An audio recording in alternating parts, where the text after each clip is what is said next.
제가 지금까지 성경을 읽으면서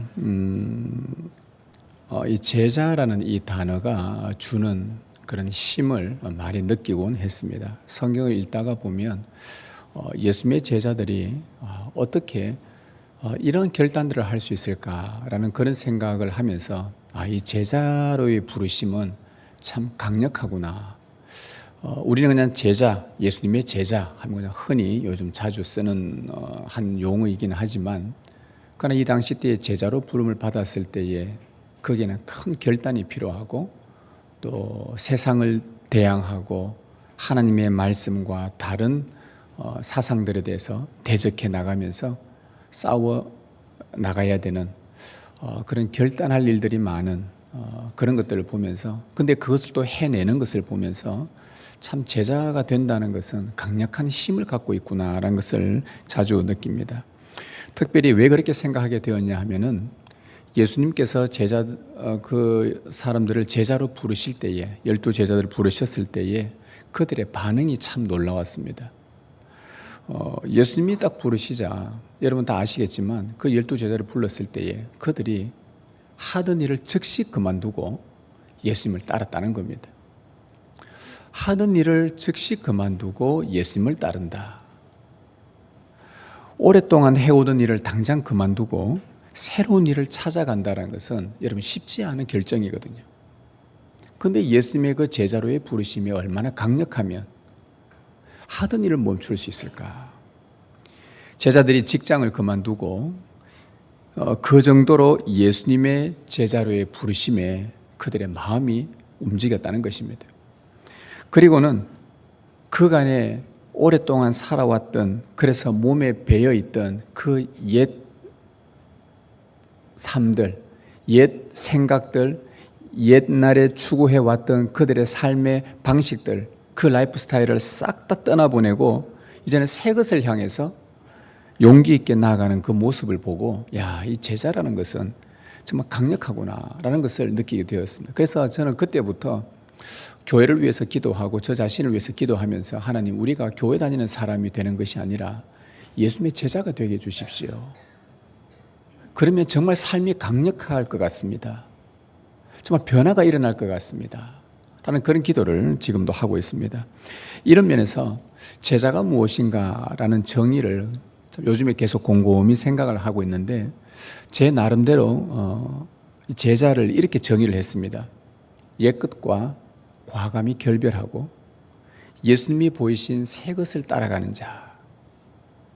옛것과 과감히 결별하는 것, 그리고 주님께서 우리에게 보여주신 새 것을 따르는 자. 아브라함에게 너는 본토 친척 아비 집을 버리고 떠나고 내가 네게 지시할 땅으로 가라. 이미 하나님은 아브라함 때부터 주님의 제자로 만드셨던 것 같습니다. 그래서 저는 이렇게 정의 내렸습니다.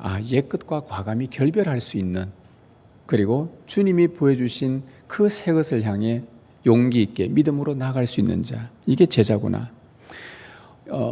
좀 더 다시 설명하면 예수님을 만나기 이전과는 다른 사람이 되는 것입니다. 다른 사람이 되는 것. 여러분, 세상의 오랜 전통, 관습, 우리가 몸담고 태어나면서부터 지금까지 살아오면서 우리 조상 때부터 대한민국 땅에, 또 대한제국 시절, 옛날에 조선 왕조, 고려, 삼국 거슬러서 이 땅에 살아왔던 우리의 민족들이 이 땅을 살면서 이곳에 뿌려내렸던 그 습관과 전통과 문화들이 우리는 고스란히 다 담고서 이렇게 살아가고 있는데, 그러한 오랜 전통, 관습, 가치와 단호히 이별을 하고 하나님이 제시하신 새로운 사회, 새로운 가치, 새로운 나라와 목표를 따라서 완전히 다른 사람이 된다는 것, 이것이 제자다. 굉장히 참 무거운 숙제로, 과업으로 느껴질 만큼 참 사명감이 참 무겁습니다, 우리에게는.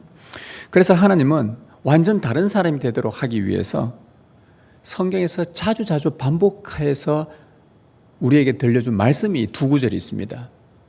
완전 다른 사람이 되라는 그런 의미에 있어서 그 두 개가 뭐냐 하면, 여러분 잘 아시는 말씀이죠. 나는 너희를 애굽 땅 종되었던 집에서 인도해낸 너희 하나님 여호와니라. 나는 너를 애굽의 종되었던 곳에서 출애굽시킨 너희는 바로 그런 자들임을 꼭 기억하라는 겁니다. 옛것에 매여서 사는 사람들, 세상에 매여서 사는 사람들이 아니라는 것을 우리 주님은 자주자주 반복해서 말씀하셨어요. 그리고 또 한 구절이 뭐냐? 너희는 거룩하라. 이는 내 하나님 여호와가 거룩함이니라. 이제 너희가 나왔으면 다르게 살라는 겁니다. 나의 거룩함을 쫓아서 그렇게 살아가라. 이 두 구절을 성경 곳곳에서 반복해서 우리에게 말씀해 줍니다. 세상에서 나왔으니 세상과 다른 사람이 되라. 옛것과 결별하고 주님이 주신 새로운 가치와 목표와 그 새로운 사회 속에, 새로운 질서 속에 들어와 그렇게 살아가거라. 이런 맥락에서 이 제자도라는 것, 주님을 따라간다는 것은, 주님을 믿는다는 것은 따르지 말며 그리고 따르며라는 이 두 가지의 균형이라고 생각합니다. 따르지 말며, 따르며. 무엇을 따르지 않아야 하고 무엇을 따라야 할 것인가? 오늘 본문 3절 4절에 보면요, 너희는 너희가 거주하던 애굽 땅의 풍속을 따르지 말며 내가 너희를 인도할 가나안 땅의 풍속과 규례도 행하지 말고 너희는 내 법도를 따르며 내 규례를 지켜 그대로 행하라. 나는 너희의 하나님 여호와이니라. 이 오늘 본문 3절 4절에서 우리에게 알려주는 강조점은 두 가지입니다. 첫 번째는 따르지 말며라고 되어 있습니다. 3절에서. 4절에서는 따르며라고 되어 있습니다. 예수님을 믿는다는 것, 그분의 제자가 된다는 것, 참 믿음으로 살아간다는 것, 구원받은 자로 살아간다는 것은 따르지 말며와 따르며라는 이 두 가지를 정말 조화롭게 맞추어서 우리가 함께 걸어가는 이 삶이라는 것이죠.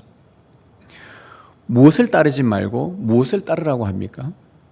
애굽 땅의 풍속을 따르지 말아라. 너희가 들어갈 가나안 땅의 풍속을 따르지 말아라. 이런 풍속이라는 것이 뭡니까? 옛날부터 그 사회에 전해오는 그 생활 전반에 걸친 습관들이잖아요. 우리 아까 말했던 참 오랜 이 대한민국에 오기까지 그 수천 년의 이 땅에서 살아왔던 그 옛날부터 우리 이 나라와 사회와 그 곳곳의 도시들마다 마을마다 전해오는 그 사람들의 생활 방식들, 그 전반에 걸친 그 관습들, 전통들, 문화들, 이게 풍속인데 오늘 주님은 애굽 땅의 풍속, 가나안 땅의 풍속을 따르지 말고 대신에 뭘 따르라? 하나님의 법을 따르라. 그렇게 말씀을 하셨습니다. 여러분, 애굽 땅은요, 우리가 잘 알듯이 이스라엘 백성이 400년 동안 거주했던 땅입니다. 그것도 노예로서 자기 주권도 없이 자기들의 땅 하나 제대로 가지지 못한 채 노예로, 종으로 400년입니다. 그러면 종에 대한 이 몸에 배어있는 사고와 생각들이 있겠죠. 게다가 여러분 400년이면 얼마나 긴 세월입니까? 우리가 어느 한 지역에 가서 한 달만 살아도요, 우리의 몸의 체질이 바뀌어버립니다. 예전에 제가 캄보디아에서 한 달 산 적이 있었는데 건기에서 우기로 넘어갈 때 온도가 건기 때가 34도 5도였고 우기가 되면 32도가 탁 돼버려요. 여러분 32도가 덥습니까? 시원합니까? 춥습니까? 우린 덥잖아요. 그런데 제가 그곳에 한 달 딱 살았는데 3주를 살고 34도 5도에서 3주를 살고 한 주 남았을 때에 우기로 바뀔 때 32도가 떨어졌어요. 그런데 제 몸이 어떻겠습니까? 긴 옷을 꺼내 입은 거예요. 추워서. 우리 몸이 그렇게 적응을 합니다. 그만큼 우리 몸을 잘 적응해요. 어느 한 곳에 새로운 곳에 와서 한 달, 1년 살면 금방 적응해서 그 사람이 다 되어버립니다. 그 동네 사람이. 여러분 400년 이스라엘 백성의 애굽 땅이라는 것은 내뿐만 아니라 내 자녀, 내 자손 한 10대, 12대, 13대까지요. 뼛속까지 애굽 사람이 될 수 있는, 애굽화 될 수 있는 충분한 세월이고도 남습니다. 400년이면. 조선왕조 500년의 그 유교 사상이 지금 대한민국 2024년까지 영향을 미치는 것을 보면 놀랍지 않습니까? 그런 점에서 이스라엘 백성들은 애굽 땅에 철저하게 물들어 있었습니다. 애굽의 종교, 그들의 문화, 그들의 전통, 그들의 관습에 완전 절여져 있었습니다. 김장을 위해 배추가 소금에 절이듯이 그 정도 수준이 아니죠. 400년 동안 푹 잠겨 있었습니다. 하나님도 아셨어요. 그들에게서 물을 다 못 뺀다는 사실을. 그래서 결국 광야에 데려 나왔지만 1세대들은 물 다 못 빼고 죽었잖아요. 쉽지 않다는 것을 아셨습니다. 그래서 하나님은 광야에서 그 다음 세대들한테도 끊임없이 반복한 말씀이 뭐냐? 몸에 배어져 있는 그 익숙한 애굽의 풍속을 따르지 말아라. 너는 애굽 땅 종되었던 집에서, 종되었던 그 집에서 나는 너를 건져낸 자다. 거기에서 따르지 말아라. 따르지 말아라. 몇 번을 반복하며 경고하셨습니다. 이게 애굽 땅의 풍속이에요. 여러분, 가나안 땅은 어떻습니까? 가나안 땅의 풍속은요, 애굽 땅과 별반 다를 바가 없습니다. 애굽과 가나안이라는 지역의 차이가 있고 그 사람들만의 성격에 좀 차이가 있을 뿐, 시대적 차이만 있을 뿐, 그러나 그들의 가지고 있는 근본적인 그 풍속은요, 별반 차이 없습니다. 왜냐? 하나님 없는 애굽 사람들이나 하나님을 모르는 가나안 사람들의 그 풍속은요, 거의가 비슷합니다. 마귀가 다 주름 잡고 있기 때문에 비슷한 지역만 다를 뿐이지 나라와 지역과 시대에 약간의 차이만 있을 뿐입니다. 그럼 우리 오늘날의 대한민국은요, 애굽과 가나안에서 오늘 2024년까지 약 3,500년의 세월의 우리와는 간격이 있습니다. 이 긴 시간의 거리가 있지만 그때의 하나님을 모르는 그들의 풍속이나 오늘 우리 시대에 하나님을 모르는 사람들의 이 사회의 풍속은요, 시간과 시대와 지역의 차이는 약간은 있지만 근본적인 것은 본질적으로 똑같습니다. 하나님 없이 살아가는 사람들의 그 마음속에 뿌리 내리고 있는 그 정신은요, 거의가 유사합니다. 오늘 이 애굽과 가나안의 풍속을 우리가 좀 알게 된다면, 배우게 된다면, 오늘 우리 시대에 우리가 무엇을 따르지 말아야 되고 무엇을 어떻게 하나님의 말씀으로 따라야 될 것인지를 우리는 배울 수가 있을 것 같습니다.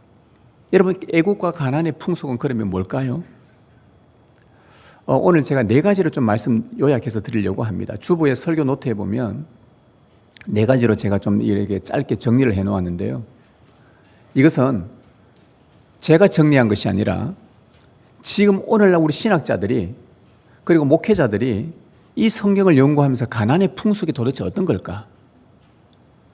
애굽의 풍속은 어떤 것일까?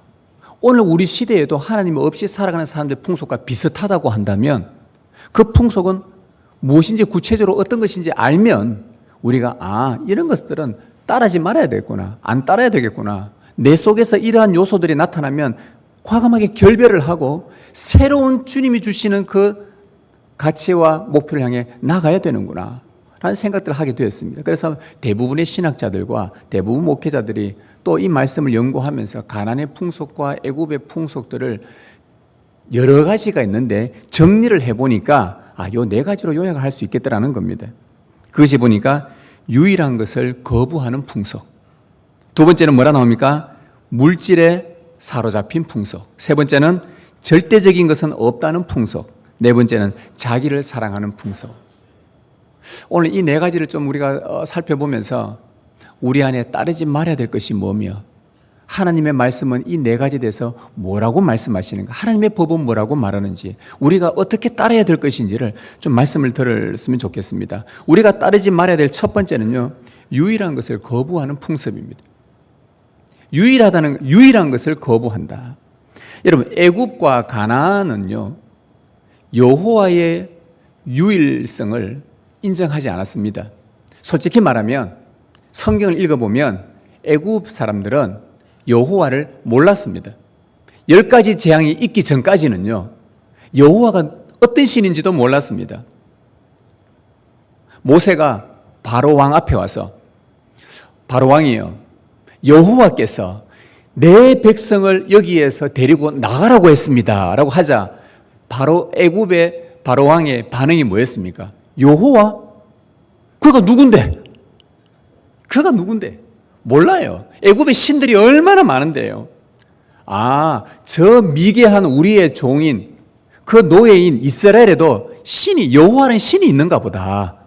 그 정도로 여호와를 몰랐습니다. 우습게 여겼습니다. 여러분, 이것이 애굽의 풍속입니다. 가나안의 풍속은요, 여러분, 가나안 땅은 여호와를 모릅니다. 누구 때문에 알게 됐죠? 아브라함이 갈대아 울에서 나와서 가나안 땅에 들어가자 그때부터 아브라함 주위의 몇몇 사람들부터 여호와라는 신이 있구나를 알게 됐어요. 아브라함이 통해서 애굽에서 자기 아내 빼앗기니 많이 할 때 그때의 애굽 왕에게 여호와가 누군지 알려졌고요. 이삭의 때에 블레셋과의 그 우물 파는 문제 때문에 나중에 가서 하나님이 이삭에게 복을 100배나 주자 이 사람들이 너희 가운데 여호와가 너희와 함께 하기를 원하노라 하면서 여호와를 알게 돼요. 그때 가서야 여호와를 알게 됐단 말입니다. 그전에는 가나안도 여호와를 몰랐어요. 근데 참 비참했던 것은 이스라엘 백성들이 가나안 땅을 정복하고 들어간 이후에 그 땅의 전통신인 바알과 아세라를 섬기기 시작했다는 거예요. 농사를 지어야 되는데 비가 와야 되는데 하면은 농사의 신은 바알이지 하면서 그들이 막 백성들이 모여서 제단을 쌓고 바알에게 막 기도하기 시작합니다. 그러다가 전쟁이 옆에 주인한테 막 공격해 올 때는 이거 어떻게 하냐, 전쟁은 또 여호와이지 않느냐, 또 여호와께 또 막 빌어요. 그러다가 자녀가 필요하다, 생산이 필요하다, 다산이 복이 필요하다 하면 또 아셀한테 가서 또 열심히 빕니다. 자기들의 필요에 따라 다양한 신을 섬긴 것이죠. 자, 이것은 여호와를 바알과 아세라와 같은 신의 반열에 올려놓는 행위죠.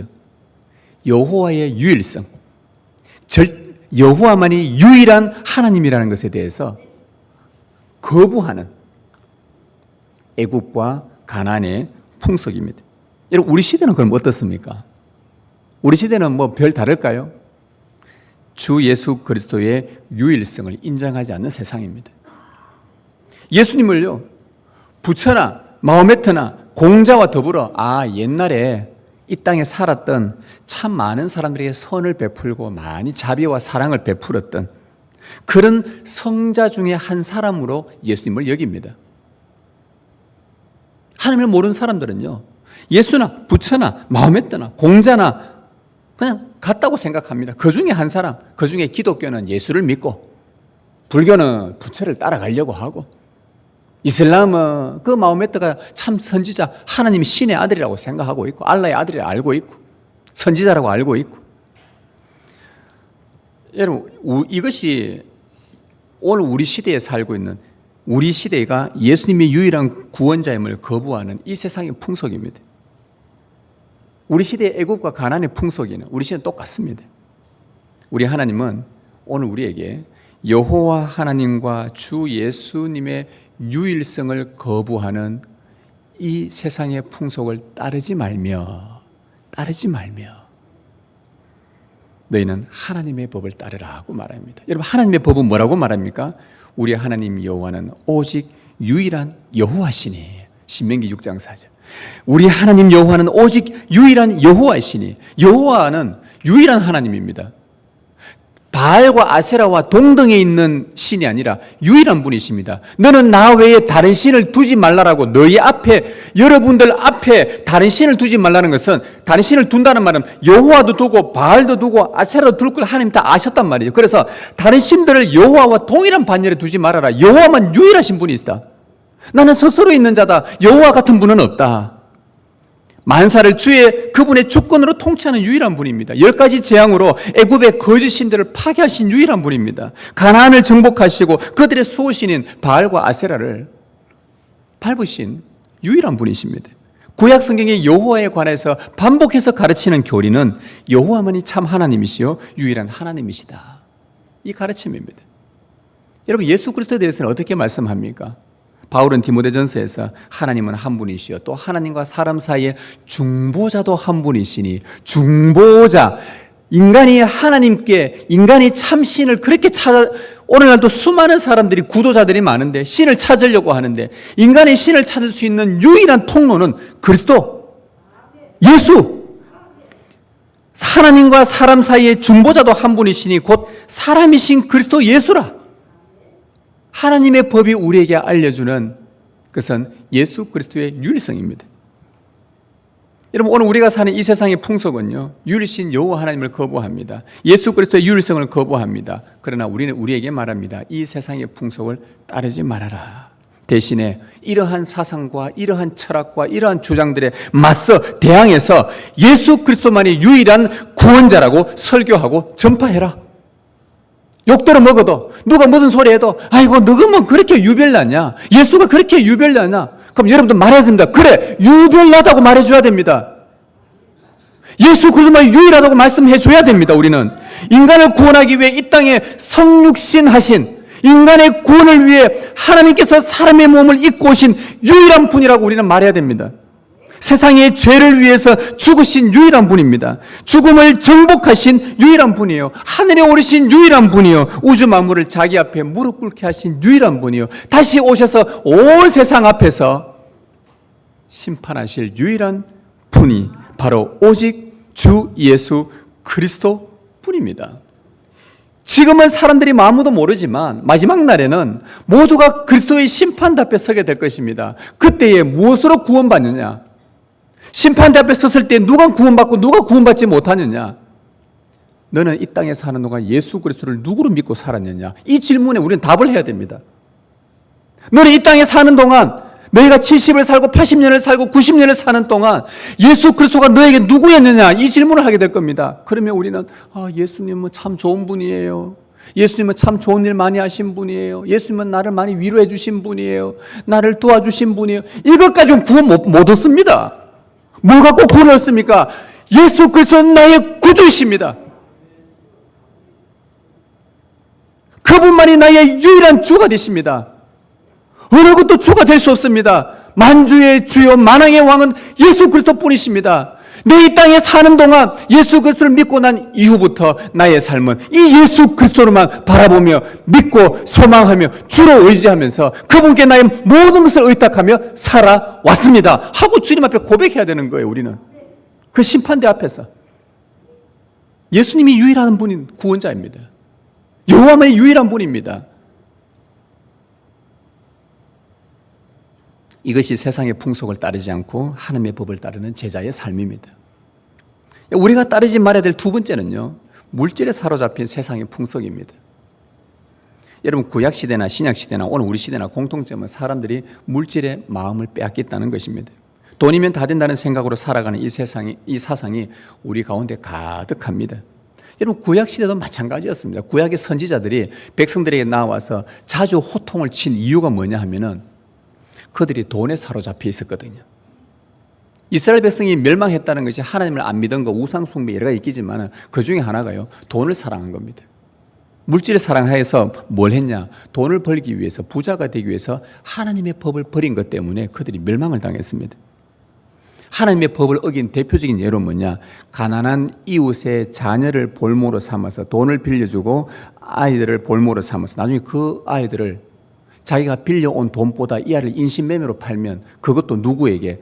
다른 나라에, 바벨론, 하나님 모르는 그런 나라에 이 자녀들을 인신매매로 팔아서 돈을 더 많이 취득했단 말이죠. 이게 선지자들이 그렇게 이거 하지 말라고 외쳤던 선지서에 그렇게 많이 나오는 게 인신매매입니다. 심지어 선지자 중에서는 돈을 얻기 위해서 거짓 예언까지도 해주었습니다. 오늘날로 말하면 오늘의 운세, 무엇이든 물어보살. 그거 가가지고 어디 카드 여러 개가 막 뒤집어 보면서 너의 운명은 이렇고 이렇고. 우리의 운명이 어떻게 카드 종이 쪼가리 이 카드 하나에 왔다 갔다 하냐 말이죠. 우리의 인생이 얼마나 가치 있는 인생들인데. 신문에 혹시 펼쳤다가 오늘의 운세, 잠깐만 내가 71년생이니까 한번 오늘은 돼지띠가 심심풀이라도 보시면 안 됩니다. 보지 마세요. 그거요. 한번 보면요 이상하게 사람이 매이는 것 같아요. 절대 그런 짓 하지 마세요. 우리 인생은 그런 인생 아닙니다. 선지자들이 돈을 받고 이 짓을 했단 말입니다. 이 당시 때에 거짓 예언을 했죠. 다 거짓말이잖아요.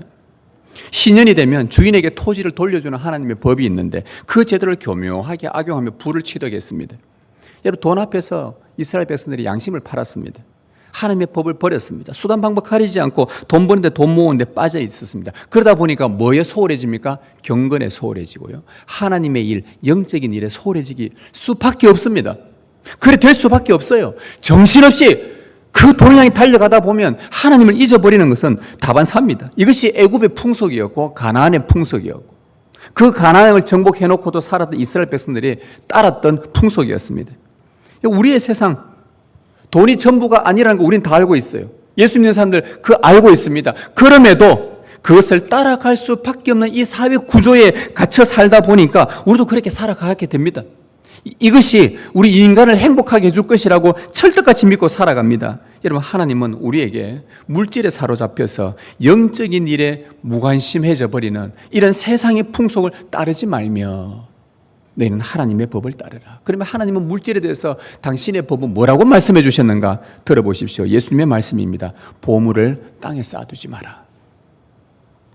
너희를 위하여 보물을 하늘에 쌓아두라. 누구를 위하여? 예수님이 누구를 위하여 보물을, 너희 돈을 하늘에 쌓아두라고 했습니까? 방금 제가 읽어드렸잖아요. 누구를 위하여? 이럴 때는 또 어중간하죠. 하나님을 위하여. 하나님. 성경 분명히 말합니다. 보물을 땅에 쌓아두지 말고 보물을 하늘에 쌓아두라. 누구를 위하여? 너희를 위하여. 우리의 영의 유익을 위해서 보물을 하늘에 쌓아두라. 그리고 주님 계속 말씀합니다. 목숨을 위하여 무엇을 먹을까, 무엇을 마실까, 몸을 위하여 무엇을 입을까 염려하지 말라. 공중의 새를 보라. 심지도 않고 거두지도 않고 창고에 모아 들이지도 아니하되 너희 하늘 아버지께서 기르시나니 너희는 이것들보다 귀하지 아니하냐. 너희가 물질에 너무 매이지 말아라. 왜? 거두어 드릴 수 없는, 모으는 데 익숙한 우리 인간과 안 모으는 동물들을 비유를 하면서 안 모으는 동물들도 내가 먹이지 않느냐. 내일 살 걸 염려되어져서 야 내가 이렇게 해야 1년을 살고 10년을 살 수 있지 않을까 하면서 그거 모아가면서 사는 우리 인간과 그거 없어도 때가 되면 살고 때가 되면 죽는 그 짐승을 가만히 보면요. 제가 이 말씀 묵상하다 가만히 보면 우리도 때가 되면 죽었고 때가 되면 살아요. 우리도 어떻게 보면 짐승하고 비슷해요. 짐승도 때가 되면은, 아이고야, 우리 집에, 시골에, 우리 집에 저 소가요, 송아지가 태어났다 어느 날 되면 송아지가 죽었어요. 때가 돼서 때가 돼서 죽은 것 같아요. 가만히 보니까 사람도 때가 돼서 태어나고 때가 돼서 죽는 거예요. 별 차이가 없어요. 그런데 모아드리는데 모르는 짐승들도 하나님이 먹이시는데, 너희가 왜 자꾸 물질에 돈 하면서 거기에 매이다가 하나님의 일을 다 놓치느냐. 그러면서 주님이 마지막에 하신 말씀이 하늘 아버지께서 이 모든 것이 너에게 있어야 할 줄을 아시느니라. 그런즉 너희는 먼저 그의 나라와 그의 의를 구하라. 산상수훈 6장에서 핵심적으로 예수님을 따르는 제자들의 삶을 대해서 돈에 대한 이야기를 하는데 제일 처음에 너희들의 돈을 하늘에 쌓아두라. 그리고는 그 문맥의 제일 마지막에 가서 하늘에 쌓아두는 게 어떤 건데 너희는 먼저 그의 나라와 그의 의를 구하라. 아, 내가 돈을 하늘에 쌓아둔다는 게 뭘까? 하나님은 세상의 만물들을 기이한 방법으로 먹이시는데 만물보다 귀한 자기 백성을 먹이지 않겠느냐. 필요한 거 다 주신다는 말씀입니다. 필요 없는 걸 자꾸 우리가 얻으려고 하고 남들이 가지고 있는 거 나도 더 가져보려고 하니까 자꾸 이렇게 피말리는 인생을 살게 되고 빚을 져야 되고 영적인 일에 무관심해지게 되고 필요한 것은 다 주신다. 너희는 그 보물 돈을 땅에 쌓아두지 말고 하늘에 쌓아두라. 하나님 나라와 그의 의를 구하는데 사용하라. 그래서 너희에게 준 것에 대해서는 그걸로 만족하라는 겁니다. 여러분 여기에 대해서 하나님은 당신의 법은 물질의 마음 빼앗기지 말라는 거예요. 영적인 일에 하나님 나라에 어떻게 그 물질을 사용하면 좋을지 그것에 관심을 가지라는 것입니다. 그래서 우리는 이 물질의 마음을 빼앗기는 이 세상의 풍속에 대항해서 성경의 가르침을 따라 우리가 해야 될 것들은 뭔가? 탐심을 물리쳐야 돼요. 탐심을 물리쳐야 돼요. 예수님께 하루는 두 형제가 찾아왔는데 이 둘째가 예수님께 와서 예수님을 보니까 좀 똑똑해요. 예수님 말씀도 잘 전하고 뭔가 판단도 잘하시고 야 이분께 물어보면 답이 다 나올 줄 알고 이 둘째 이 형제 중에 이 작은 아들이 이 둘째가 예수님께 가서 예수님 우리 아버지의 유산을 좀 우리 형하고 저하고 좀 정확하게 좀 잘 나눠줬으면 좋겠습니다. 형이 좀 더 자꾸 가져가려고 그래요. 아, 근데 막 속상해 죽겠는데 내가 좀 더 이게 말이 안 되지 않습니까? 제가 좀 더 가지고 싶은데 그때 예수님이 하신 말씀이 뭐였습니까? 너 유산을 왜 내가 너희를 나눠주냐? 내가 그 일 하러 왔냐? 그러면서 예수님 마지막 하신 말씀이 있습니다. 뭐냐? 탐심을 버리라. 탐심은 우상숭배니라. 탐심을 버리라고 했어요. 주님이 우리에게 주신 유산 문제에 대해서는 믿는 자들에게 주신 계명은 탐심을 버리라. 너 지금 탐심 때문에 그러는 거 아니냐? 탐심 때문에 지금 유산 문제로 돈 하고 있는 거 아니냐? 이 세상 풍속과 대항하여 성경의 가르침은 탐심을 물리치라는 겁니다. 바울은 말합니다. 어떤 형편에서든지 자족하는 마음이 있으면 경건에 큰 이익이라. 자족하는 마음이 있으면 경건에 큰 이익이라. 돈을 사랑하지 말고 있는 바를 족한 줄로 알라. 만족할 줄 알아라. 자족이 탐심을 물리친다고 합니다. 자족만이 경건에 큰 이익이 됩니다. 만물의 주님께서 우리에게 필요한 것은 다 주신다는 이 믿음으로 살아가야 하죠. 이것이 세상의 풍속을 따르지 않고 하나님의 법을 따르는 자들의 삶입니다. 우리가 따르지 말아야 될 세 번째는요, 절대적인 것은 없다는 세상의 풍속입니다. 절대적인 것은 없다라는 세상의 풍속이에요. 너도 옳고 나도 옳다는 겁니다. 여러분, 이게 말이 될까요? 너도 옳고 나도 옳다. 참 맞는 것 같아요. 그래, 너도 내가 인정해 줄게. 나도 인정해 주고 서로 인정해 주고. 그러더니만 어떤 일이 벌어지냐? 어떤 사람이 동성애자인데 내 인정해도 저걸 인정해 줘야 되나? 왜? 너도 옳고 나도 옳잖아. 근데 성경에 보니까 동성애는 아닌 그랬는데 또 저 사람을 보이 또 참 안 돼 보이고 해줘야 되나? 인정해 줘야 되나? 말해야 되나? 여러분, 너도 옳고 나도 옳다. 굉장히 평화롭고 조화롭고 세상이 잘 될 것 같지요. 그 결과는요, 정말 비참해집니다. 절대적인 것이 없다는 주장이에요. 이런 사상이 우리 사회에 점점 잠식하고 있습니다. 여러분, 하나님은 인간을 창조하셨어요. 인간이 어떻게 살아야 복된지 너무 잘 알고 계셨습니다. 그래서 인간의 행복을 위해서 우리에게 주신 절대 법칙, 성경을 주셨습니다. 성경은 절대적입니다. 절대 가치입니다. 세상의 책들과 다릅니다. 사실을 나열한 책과 진리는 다른 거예요. 그런데 이 세상은 성경의 절대성을 부인합니다. 이게 세상의 풍속입니다. 가나안의 풍속이고 애굽의 풍속이고 우리의 풍속입니다. 성경의 절대성을 무시하면 나타나는 결과 정말 비참해지는데요. 나타나는 현상 중에 대표적인 게 성윤리의 파괴입니다. 성 문제가 곳곳에서 발생합니다. 여러분, 오늘 읽은 우리 본문 레위기 18장 1절에서 5절까지는 따르지 말라 따르라 가나안의 풍속 애굽 풍속 하면서 6절부터 갑자기 느닷없이 성에 관련된 내용들로 쭉 기록을 해놓습니다. 나중에 한번 집에 가서 읽어보십시오. 6절부터 성에 관한 내용이에요. 별의별 우리가 정말 지저분하게 생각하는 성의 난잡한 성생활들이 그곳에 뒤에 다 기록이 되어져 있습니다. 이게 무슨 말이냐 하면 절대적인 성경의 원리, 절대성을 무시하게 되면 이 사회는 파괴되고 왜곡된 성윤리로 가득 찬다는 겁니다. 한 남자와 한 여자의 성스러운 만남과 결혼을 성경은 가르칩니다. 바람 피어가면서 여기저기 여자 만나더라고 남자 만나러 다니고 성경은 주님께서 절대 하지 말라고 하셨습니다. 한 남자와 한 여자의 그 성을 보호하십니다. 결혼을 성스럽게 하십니다.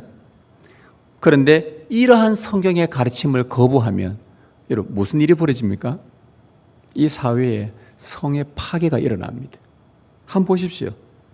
성을 상품화합니다. 여러분 전 세계에 성을 가지고 상품하지 않는 나라가 어디 있어요? 성적인 것 가지고 물건을 만들어내고 영상을 만들어내고 책을 만들어내고 전 세계에 이 성적인 가지고 판매해서 돈 버는 안 버는 나라 어디 있냔 말이죠.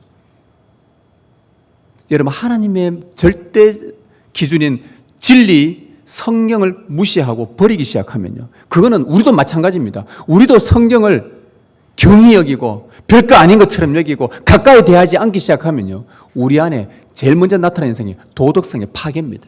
우리의 도덕성이 해이해집니다. 동성애자들이 우리 동성애는 선천적이다. 이렇게 주장합니다, 이제. 아, 그렇구나. 그래, 그것도 내가 인정해 줄게. 뭘 인정해요? 뭘 인정해요? 성경이 아니라고 하는데, 하나님은 아니라고 하는데. 혼전 동거를요, 아주 자연스러운 로맨틱으로 여깁니다. 한때 유행했던 이야기, 서울에 대학을 보냈고 이집도 대학을 보냈는데, 인서울이 너 비싸단 말이죠. 월세도 비싸고 뭐도 비싸고. 네 얼마 내는데? 80만 원. 너는? 나도 90만 원. 야, 그냥 우리가 합쳐서 살면 어떻겠노? 결혼하지 말고 방 하나 해가지고 선 적정하게 꺼가지고 이렇게 좀 살면서 돈도 줄이고 요거 갖고 딴 거 하면 되지 않느냐. 이게 한참 유행을 했었습니다. 아주 이걸 또 드라마 시켜가지고요. 아, 요거 돈 되겠다 싶으니까 드라마 만들어가지고 사람들한테 얼마나 아름답게 좋게 꾸며서 만들었는지 그거 보는 청년들이, 괜찮네. 괜찮네가 아니라 겉으로는 속으로 일어놓고 머릿속으로는, 좀 내한테 맞지는 않는 것 같은데, 한 번 보고 두 번 보고 자꾸만 보고 또 보다 보면 나도 모르는 사이에 이해가 되고 인정이 되고, 혼전 동거를 아주 로맨틱하게 생각합니다. 동성 결혼이 합법화되고 있습니다. 이 결과 에이즈가 창궐합니다. 여러분, 도덕성의 파괴, 윤리 파괴는요, 절대 가치인 성경 진리를 무너뜨리면 그런 어느 사회나 다 나타나는 곳입니다. 성경은 하나님의 말씀입니다. 인간을 영적으로, 정신적으로, 정서적으로, 육적으로 유익하게, 행복하게 만드는 절대 기준입니다. 성경을 무시하는 곳에 성윤리가 파괴됩니다. 도덕이 무너집니다. 사람들의 정신과 몸이 망가집니다. 에이즈 같은 질병에 노출됩니다. 이처럼 성경만이 절대적 진리로 인정하지 않는 세상의 풍속은요, 결국 스스로가 멍들고 멸망하게 됩니다. 성경 거부하는 나라들, 민족들, 그 마을들, 그 개인들의 결과가 얼마나 처참하고 비참한지 보십시오. 그런데 하나님의 법은 여기에 관해서 우리에게, 성경 관해서 우리에게 뭐라고 말씀하시는가? 시편 119편 6절에 내가 주의 모든 계명을 주의할 때에, 내가 주의 계명 말씀에 집중할 때에, 절대 말씀인, 절대 가치인 이것에 내 마음을 쏟을 때에 너희 삶이 부끄럽지 아니하리라. 부끄럽지 아니하리라. 이 표현이 정말 재밌지 않습니까? 부끄럽지 아니하리라. 성경을 따르면 그 삶이 부끄럽지 않대요. 진리의 성경만이 인간을 도덕적으로, 윤리적으로 아름답게 빚어간다는 말입니다. 결국은 진리가 뿌리 내리면 윤리는 꽃이 핀다는 거예요. 진리가 없는데 어떻게 윤리가 꽃 피냐 말입니다. 학교에서 도덕시험 치면 100점 맞는데 돌아서서는 온 사창가에 돌아다니면서 별의별 짓 다 하는 인간들이 학교 시험은 도덕은 100점 맞았다고 내가 도덕이 100점입니까? 아니잖아요. 진리가 없으니까 윤리와 도덕이 꽃을 못 피는 겁니다. 예수 그리스도의 진리가 없으니까 예수님 닮은 삶이 안 나타나는 거예요.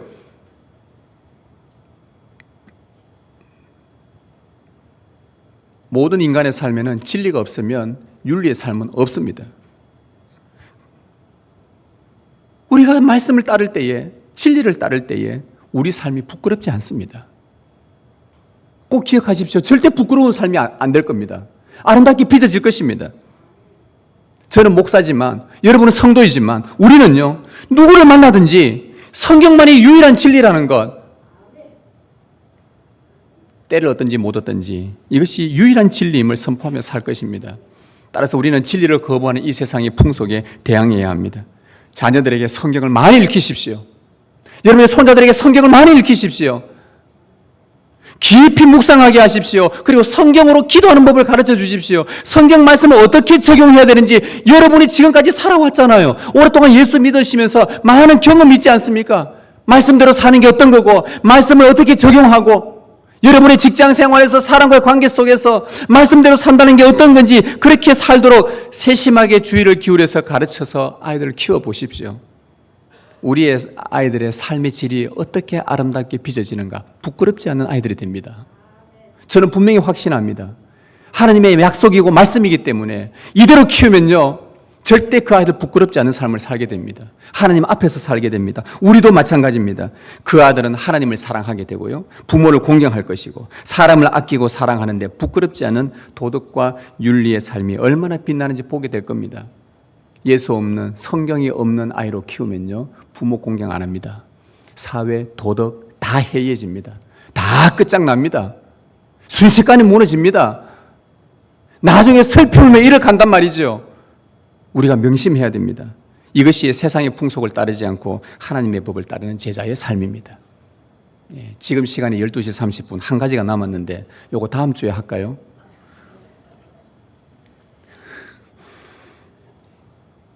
다음 주에 하면 저는 편합니다. 이미 준비 다 해놓고 한 주 좀 쉬면서 시험 해도 되는데. 그러면 다음 주 설교는 10분 안에 끝날 수가 있습니다. 그러나 저는 해야 됩니다. 자, 마지막으로 우리가 따르지 말아야 할 네 번째는요, 자기를 사랑하는 풍속입니다. 자기를 사랑하는 풍속. 그리스 신화에 여러분 나르시스라는 청년이 나와요. 얼마나 잘생겼는지 저는 한 번도 못 봤는데 걔를 얼마나 잘생겼는지 어느 날 연못가에 가서 물에 비친 자기 모습을 보고 쟤 누구지? 쟤 누구야? 와, 정말 잘생긴 거예요. 너무 잘생겨서 좀 더 가까이 가서 보려고 하다가 물에 빠져 죽었다는 이야기가 그 나르시스 청년 이야기입니다.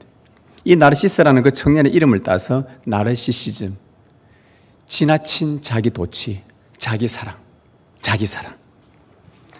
여러분, 가인이 아벨을 죽였습니다. 동생을. 죽인 여러 가지 이유가 있죠. 하나님께서 아벨의 제사를 받았고 가인 제사는 받지 않았어요. 그런데 가인이 화가 났습니다. 왜 내 제사 안 받지? 내게 뭐가 문제 있는데? 쟤는 뭔데? 쟤하고 내하고 뭔 차이가 있는데? 내가 낫잖아.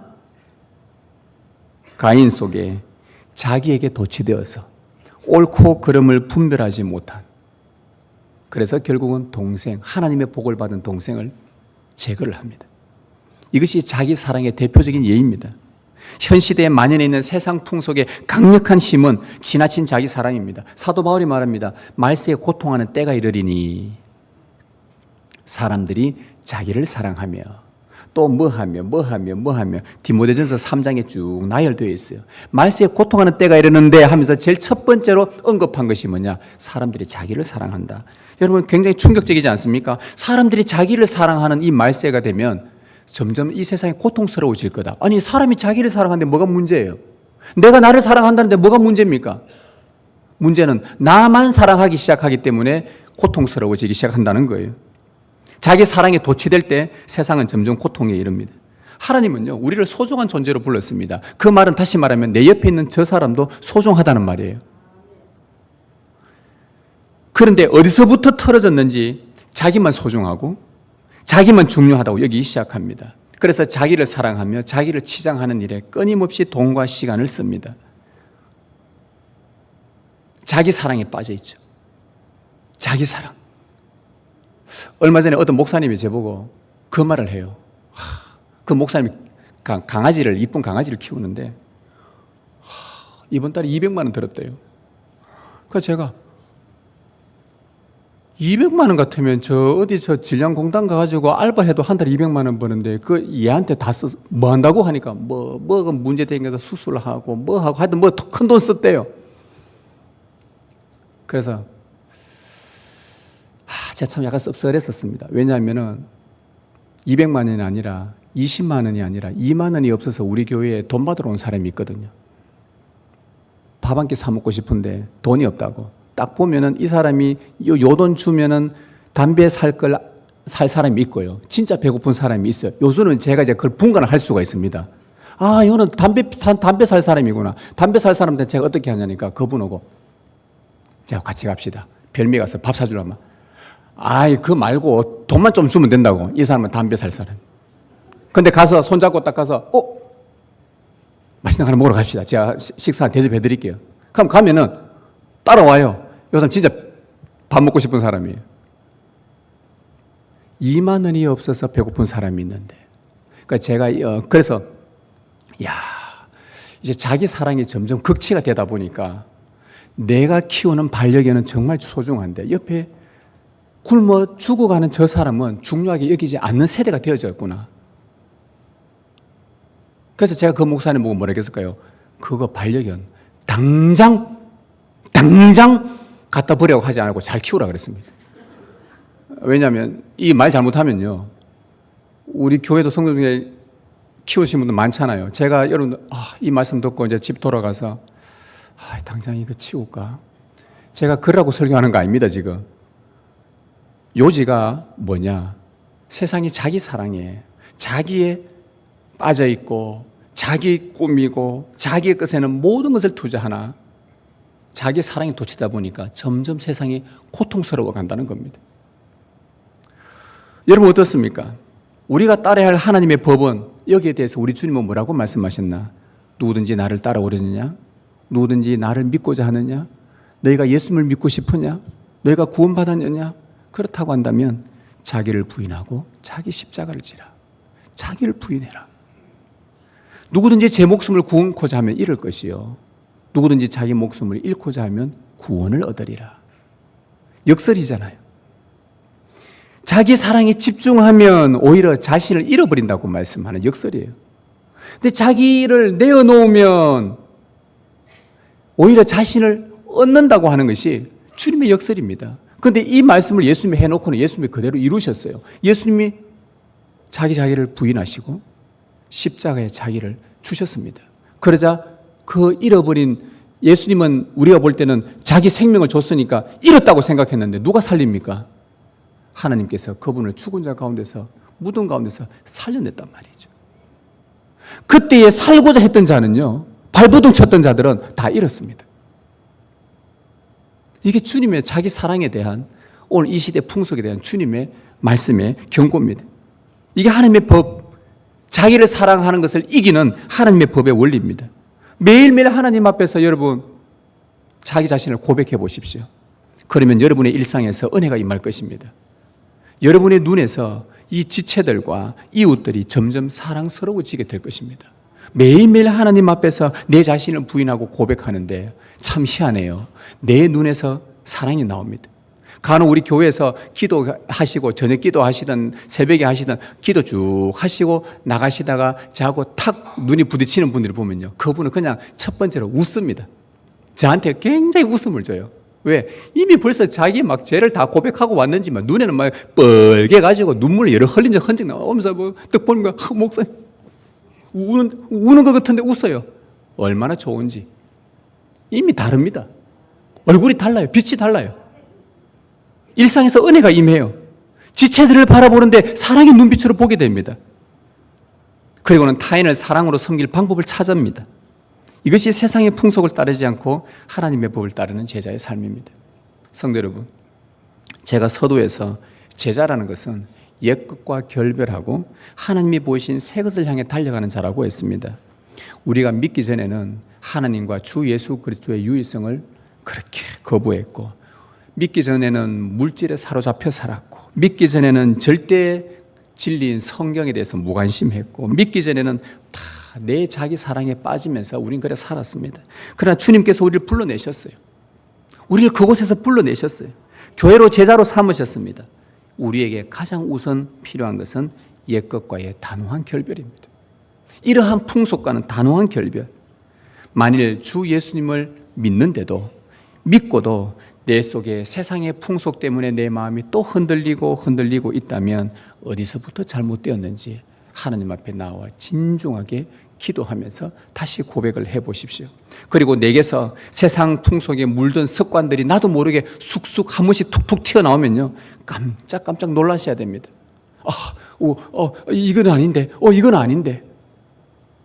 자꾸 놀라셔야 돼요. 그리고는 그럴 때마다 따르지 말며 라는 반복해서 말씀하시는 주님의 음성을 듣기를 바랍니다. 그리고 우리 몸에 여전히 남아있는 세상 풍속에 오염된 이 더러운 물들을, 이 풍속들을 계속 빼내는 작업을 부지런히 하십시다. 그렇게 할 수 있는 능력도 달라고 하나님 앞에 은혜를 구하십시다. 이것이 교회입니다. 이것이 주님의 제자입니다. 주님의 은혜가 여러분과 함께 하기를 축원합니다.